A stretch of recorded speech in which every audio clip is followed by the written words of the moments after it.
Así es, María René, continuamos con más información departamental y ponemos en pantalla la portada del Quetzalteco. ¿Qué tiene que decir este matutino para nosotros hoy? Nadie reclama a Héctor, este niño abandonado en la terminal. Pasa la Navidad con policías y es enviado a hogar temporal. El infante de unos 3 años solo dice que se llama Héctor. Fue encontrado el 24 de diciembre en la zona 3 de Quetzaltenango y aún nadie lo ha reclamado. Segundo robo en negocio. Ladrones entran por el techo de la boutique en la Rodolfo Robles, zona 3 de Quetzaltenango. Y también más información acerca de esta desaparición del avión de la nave Air Asia que ayer llevaba a 162 personas hacia Singapur. Más información la puede encontrar en el Quetzalteco. Y en noticias departamentales, pero que tiene repercusión a nivel nacional, de nuevo la ayuda de Washington al gobierno de Guatemala está condicionada al cumplimiento, al resarcimiento a las familias afectadas por la construcción de la hidroeléctrica Chixoy. Veamos la nota. En enero de este 2014 se dio a conocer que el presidente Barack Obama había sancionado el presupuesto en el que condicionaba la ayuda económica a Guatemala, hasta no ver avances en la atención a los casos de violación de derechos humanos por los daños causados en la construcción de la hidroeléctrica Chixoy. Y las leyes que fue aprobado recientemente por el Congreso de los Estados Unidos y ratificado por el señor presidente Obama, dice claramente que el gobierno de Guatemala tendrá que tomar acciones y para implementar el plan de reparación negociado el 20 de abril del año 2010. En noviembre pasado, el presidente Otto Pérez aprobó el plan de reparaciones, dotado de 1.200 millones de quetzales que serán desembolsados en un plazo de 15 años a razón de 107 millones por año. Y hoy me siento contento. Este es un día de fiesta, este es un día de alegría, especialmente para las 33 comunidades. Sin embargo, el pasado 17 de diciembre, en la aprobación del presupuesto de ley de asignaciones consolidadas para el 2015 de Estados Unidos, nuevamente se condiciona el apoyo económico y militar hasta que no se vean avances en el plan de reparaciones a los afectados por la construcción de la hidroeléctrica Chixoy. Según el inciso J del informe emitido por el Departamento de Estado en relación a las operaciones extranjeras relacionadas con programas de crédito, pero también pide que se reduzca el patrullaje del ejército y que se investigue a miembros del ejército activos y jubilados que sean sospechosos de violaciones a los derechos humanos, por lo que nuevamente el gobierno de Otto Pérez Molina tiene en riesgo el apoyo militar y financiamiento económico de Estados Unidos. Continuaremos con más información departamental más adelante en Viva la Mañana.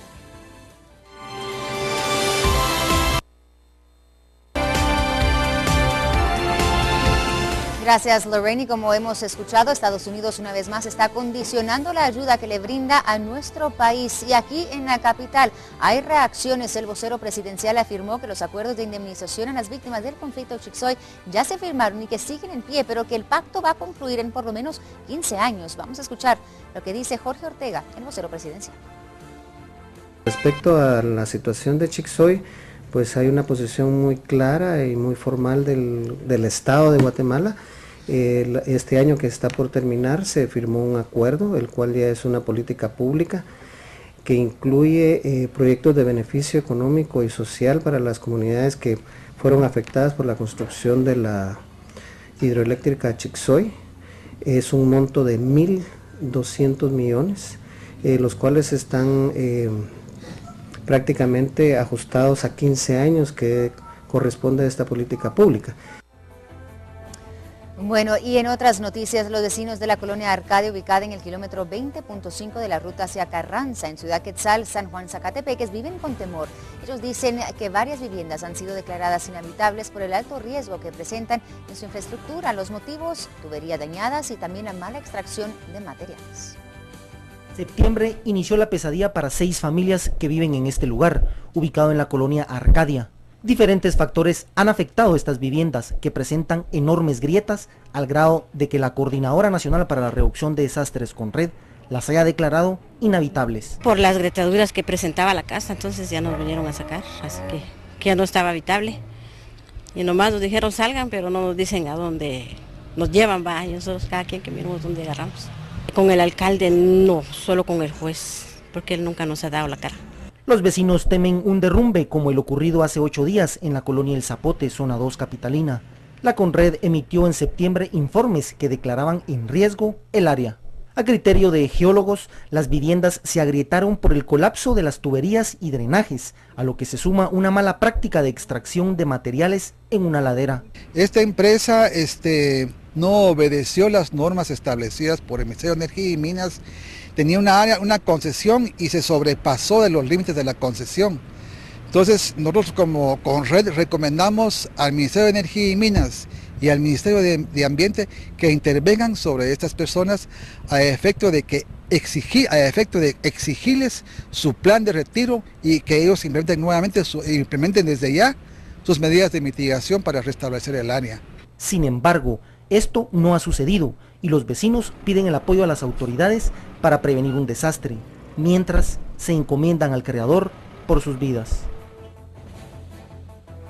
Y este lunes 29 de diciembre inician los operativos para defender al consumidor de cobros abusivos en plena cuesta de enero. El Ministerio de Educación hace la recomendación de no dejarse sorprender por materiales que no deben ser incluidos en las listas de útiles. Vamos a escuchar las declaraciones de Fernando Tabanino, de la Defensoría del Consumidor de la Procuraduría de los Derechos Humanos. Habla respecto a los monitoreos que van a realizar para así evitar que familias sean estafadas en esta época de inicio escolar, cuando se compran todos esos útiles. Veamos. Inicia el componente de toma de primera muestra de precios en útiles escolares y se intensifican por supuesto a partir del 5 de enero, siendo sus puntos más álgidos el 15 y a finales de enero. ¿Por qué? Porque los consumidores esperan recibir la segunda parte del aguinaldo, la cual la reciben muchas personas el 15, y el sueldo del mes de enero para completar los gastos de útiles escolares, uniformes y libros de texto. ¿A dónde pueden acudir los guatemaltecos que ya han hecho sus compras escolares y han identificado que esos precios se han elevado demasiado? Bueno, lo más importante es, si ya detectamos que existe una alza inmoderada en precios de productos escolares, podemos denunciar a través del teléfono 1555, las 24 horas del día, el teléfono del Procurador de los Derechos Humanos. Bueno, pasamos a temas políticos. Este 2014 saben que el expresidente Alfonso Portillo se ha convertido en todo un codiciado personaje de la política nacional. A pocos meses de que recobre su libertad, hay mucha expectativa sobre su futuro político. A continuación, un resumen sobre los escenarios que se podrían dar con el expresidente Alfonso Portillo de cara a las próximas elecciones. Si en algo coinciden los expertos es que si Alfonso Portillo regresa a la política nacional, el panorama electoral cambiará de rumbo. El expresidente aún cumple en Estados Unidos una condena en prisión por corrupción, delito por el cual él mismo se confesó culpable. Aún así, es de los más apetecibles por los partidos políticos debido al caudal electoral que genera, pues su simpatía convirtió a este polémico presidente en uno de los más aplaudidos por los sectores populares. Aunque Portillo ha expresado en varias ocasiones su desinterés de apoyar a los partidos políticos actuales, según ha declarado a su prensa aliada, no descarta regresar a la política dirigiendo alguna organización partidista. El Instituto de Problemas Nacionales de la Universidad de San Carlos, por ejemplo, considera que Portillo sería el máximo aliado del oficialismo. Politólogos consultados creen que arrebatará el voto provincial que actualmente se encuentra dividido entre Libertad Democrática Renovada, la Unidad Nacional de la Esperanza y los partidos de izquierda, aunque no lo ven pidiendo abiertamente votos a favor de Alejandro Sinibaldi de los patriotistas. Este sería el más beneficiado, pues al dividir el voto provincial será el voto del departamento de Guatemala el que definirá los resultados. Sea con el partido que sea, Portillo fácilmente lograría una curul en el Congreso, según análisis del IMNUSAC, que no lo ve haciendo alianza con Unión del Cambio Nacional debido a una pelea de liderazgos, ni con líder por pelear el mismo voto provincial, menos con la UNE por tratarse supuestamente del partido que firmó su extradición para que enfrentara a la justicia estadounidense. Y la Universidad de San Carlos ha comenzado con el reclutamiento de estudiantes para que integren las misiones de observación de las elecciones del próximo año. Las comisiones van a iniciar a funcionar a partir del 5 de enero. En las elecciones de 2011 participaron 20 misiones electorales de la Universidad de San Carlos. En el 2015 serán 8.000 solo de esta casa de estudios. Una de las razones del abrupto incremento de misiones de observación es por su función disuasiva para descompresionar las áreas de conflicto. En las elecciones pasadas, 70 municipios se enfrentaron hechos de violencia y tensión política, según datos del Ministerio de Gobernación. 43 municipios de 19 departamentos son zona de conflicto en la actualidad. De acuerdo con el Instituto de Problemas Nacionales, el 56% de la violencia electoral se sitúa geográficamente en Huehuetenango, Quiché, Sololá, Zacatepeques y San Marcos. Los tipos de hechos violentos se identifican como desorden público, quema de papeletas, quema de infraestructura, violencia específica, 37 muertos por razones políticas según datos de la Procuraduría de los Derechos Humanos.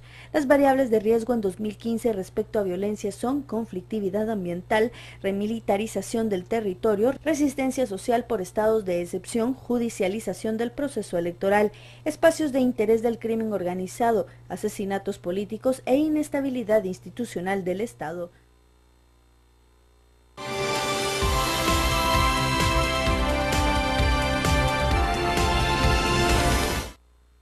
Más adelante, más información nacional. Tenemos que continuar repasando el panorama internacional. Esta mañana pasamos a tiempo real.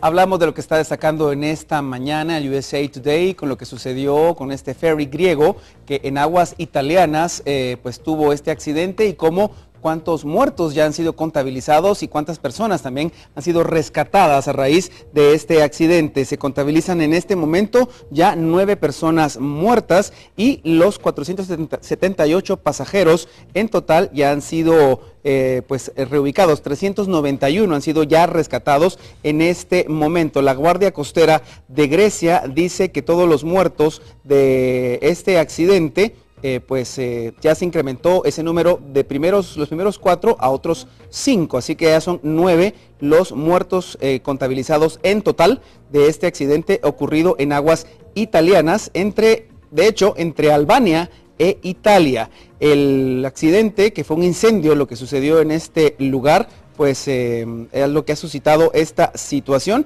y hoy muy temprano en este lunes un grupo de 49 personas arribó a la costa italiana, al puerto italiano de Bari, después de haber sido rescatados de este ferry griego que fue incendiado en el mar Adriático. Unas 150 personas quedaban atrapadas entre los restos del ferry con temperaturas que estaban afectando muchísimo su salud. Pero bueno, eso es lo que está destacando el USA Today en relación a lo que sucedió con este ferry griego que se incendió en el mar Adriático. Bravia 4K con Motion Flow.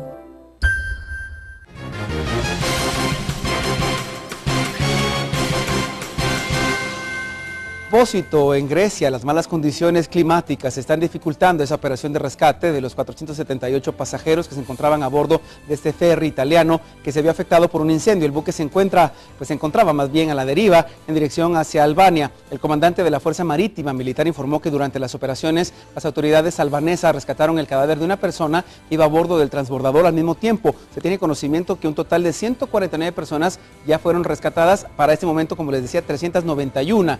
Al menos 3 niños han presentado signos de hipotermia y han sido trasladados a hospitales cercanos para proporcionar ayuda médica, pero no se reporta ningún herido de gravedad. En Estados Unidos, tras el funeral del agente Rafael Ramos, que fue asesinado junto con su compañero Wenyan Liu por un hombre que pretendía vengar el asesinato por parte de agentes policiales de 2 hombres afroamericanos en hechos en Missouri y Nueva York que elevaron las tensiones raciales en Estados Unidos, el comisionado de la policía del lugar indicó que la frustración en relación a los agentes de la policía era un tema que se encontraba en la punta del iceberg y que la solución requiere que se aborden problemas nacionales como la pobreza y el desempleo. Además, recalcó que era de suma importancia abordar las preocupaciones de la comunidad afroamericana y tensiones entre la policía y las comunidades minoritarias, ya que de lo contrario los problemas de esta índole van a persistir. El funeral de Ramos ha sido uno de los más grandes que ha tenido la policía en la historia de esa ciudad.